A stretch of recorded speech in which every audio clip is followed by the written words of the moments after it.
Om Namah Shivaya. A very warm welcome to another episode of Unravelling the Ramayana. So, let us continue with where we left off in the previous episode.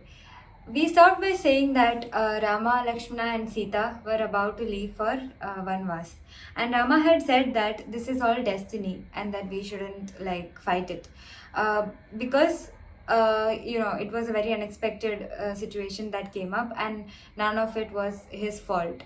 So let us analyze the role of destiny here. Um, does it mean that people should accept whatever comes by without dealing with it and just call it destiny, without fighting for it, without taking any action, and just remain in inaction and just say that destiny has brought this? Does it mean that, by looking at Rama, he didn't fight for he didn't fight against his father, say when he's got to know that he has to leave for Vanvas? He did not fight with his father that I have not done anything wrong, how can you do like this to me? He didn't do that. So does it mean that in all situations we have to just sit simply and accept anything that comes by? Of course not. So in Ramayana itself, later on when Ravana is going to kidnap Sita, and Ravana kidnaps Sita, and Rama doesn't stay idle and expects destiny to bring her back. He doesn't do that. He fights with all his powers and abilities, and finally he kills Ravana and gets Sita back, right? So you are not supposed to remain in inaction. So from what we can get from this incident where Rama was supposed to go for Vanvas, and he he just accepted it, saying that it's his own fate. So we need to know that in the situation, he says that when a situation develops suddenly and unexpectedly, throwing all our plans out of the window, despite our best efforts. Okay, so this despite our best efforts, this has to be stressed very much, because this is very important. Despite our best efforts, and nothing we know at that time can explain the situation. So here Rama has put in his best effort to become a very good son to Kaikeyi and Dasharatha. And Kaikeyi's behavior wasn't normal, and neither was Dasharatha's agreement to her demands. So that was nothing we know at that time can explain the situation. So then such a situation only can be attributed to fate. So when events happen that are beyond our control and notwithstanding our best efforts, rather than crib and complain, then we accept the situation and call it destiny. In Bhagavad Gita, even Krishna talks about the same.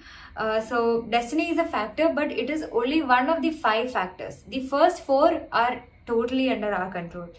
So leaving something to destiny should happen only if the first 4 are performed to the best of our abilities.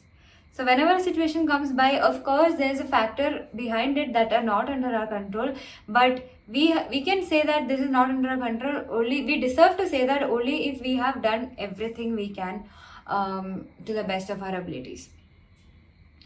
So now, proceeding with the story, Rama and Rama, Sita and Lakshmana were about to they wrapped up everything and they proceeded to leave Ayodhya. And Dasharatha was literally torn apart, and he finally said, nothing that is happening right now is as per what I want. I have just fallen to the needs of Kaikeyi, and and he requested Rama to just imprison him and take over the kingdom. In that way, he can see Rama stay back at the kingdom, right? So Rama wasn't going to do anything like that. He said he doesn't have any desire for the kingdom, but he wants to see his father happy. So Dasharatha wanted to send all his money and his army along with Rama and Lakshmana and Sita to the forest, so that he can ensure their well-being and that they have a comfortable life. But Kaikeyi didn't allow that. Kaikeyi said that if you send all this wealth with Rama, then how can Bharata rule the kingdom without any wealth? So you should not do that. And instead, Kaikeyi went and like got some clothes which were made out of the barks of a tree. So tapasvis who are living in the forests used to wear such clothes. So she got that and she gave this to Rama and Sita and Lakshmana and said to wear that. So they accepted it and they wore it and they left. So, all these years they were living in the palace, they were wearing so much ornaments and they were wearing like clothes made up of, the most precious material. And in just one day, they were willing to give up all that and they just took over the whatever was made out of trees, barks, and they just wore it and they accepted it as it is without any complaints at all. So this is something we have to learn from them, of course. And so till now, Rishi Vashishta was like observing the situation and he was just remaining silent. But now he got like he just raised his voice and he said to Kaikeyi that she has crossed all limits and she is now behaving very, very, very unacceptably. And Rishi Vashishta said that Sita should never go. Sita should like stay back in the palace and rule until Rama comes back. But Sita was not willing to accept that. Sita just wanted to be with Rama. Wherever Rama is. If Rama is in the palace, then she wanted to be with him in the palace. If Rama was in the forest, then forest. And if Rama didn't have a home at all, she was also very more than happy to not be in any home, just to be with Rama. So Sita was like the ideal wife. And So before leaving, Rama made a request to Dasharatha to take care of his mother as she was like very old and pale. And so then the three of them bid goodbye, their final goodbye, and started walking towards the forest. This is a very emotional part of the Ramayana because the entire Ayodhya was just crying and it was a very sad time for everyone in the palace as well as in the kingdom. Nobody wanted to see Rama leave because everybody loved Rama a lot. They wanted to see him as the king, but now he is leaving everyone and just going to the forest for 14 years. That's a big thing. So this is the most emotional part of the Ramayana. And another thing is that before leaving, Rama and Sita had done a lot of things to express their empathy and thank the people that had helped them so far. And they collected all their ornaments and other items which were not going to be of any use for the next 14 years, and they distributed them among the people who worked for them. And they gave huge donations comprising food, grains and animals to Brahmins. And to all their employees, Rama paid 14 years salary in advance so that they wouldn't have to suffer in their absence and could continue to work in the palace. So then they left for the forest and eventually they reached a place called Chitrakoot. And they built a hut over there and Chitrakoot was like a really beautiful place and they stayed there for like the next 1 year. And during this time, like once they reached Chitrakoot, like 5-6 days after Rama left, Dasharatha's heart was getting weaker and weaker. He couldn't bear the separation from Rama and he told Kaikeyi that I have nothing to do with you anymore. I renounce all the vows that I have taken in our wedding and I don't want to be with you anymore. And he went to the chambers of Kaushalya. And then he remembered an incident that had happened like many years ago when he was just a prince of Ayodhya. And he narrated this incident to Kaushalya. So what happened was that Dasharatha had gone hunting in the forest and he heard a sound and he assumed that it was a wild elephant, and he shot the arrow towards that, but actually it was a young rishi called Shravan, and this young rishi was the only son of his two parents who were old and blind, and he was taking care of his parents and fulfilling all their needs. And this was when Dasharatha killed him. So just before he died, he requested Dasharatha to inform his parents about his death.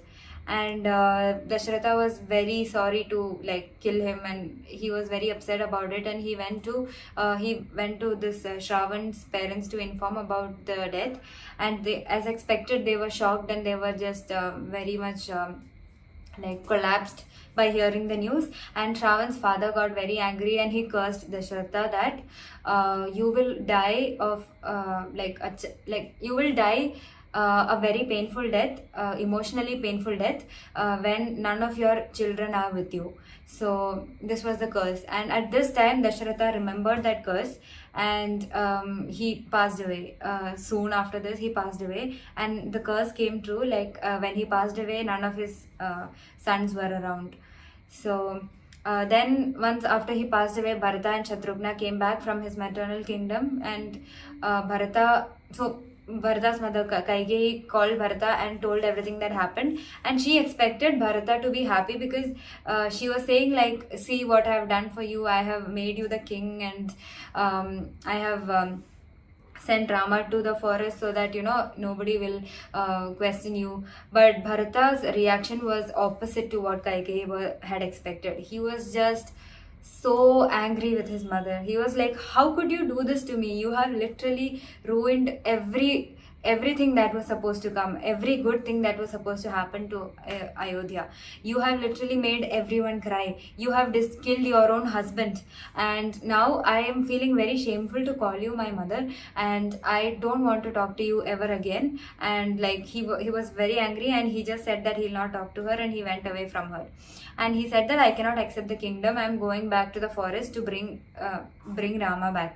He's going to the forest to bring Rama back because he cannot rule the kingdom. So after performing the last rites of Dasharatha, Bharata and Shatrughna went to the forest to request Rama to come back. So once they went, Rama was very happy to see them, and like he bowed down before Rama and all that. And Rama said, and he requested Rama. He said that, "I don't want the kingdom. I really want you to come back. This is my I'm requesting you from the bottom of my heart." But Rama said, "No, I've made this decision and I have to fulfill it as a word to my father, and so I will be staying in the forest." And he said that, "I'll be back after 14 years. So Bharata said that,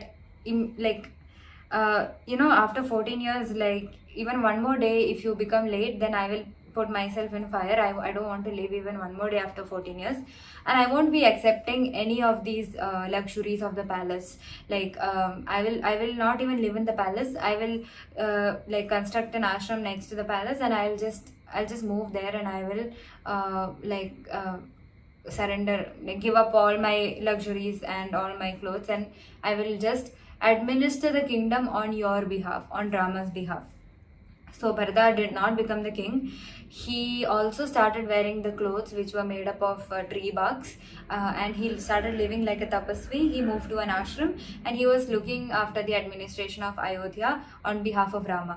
He took Rama's paduka and carried it over his head, and he made this pledge, and he was just ruling Ayodhya on behalf of Rama, along with Rama's paduka.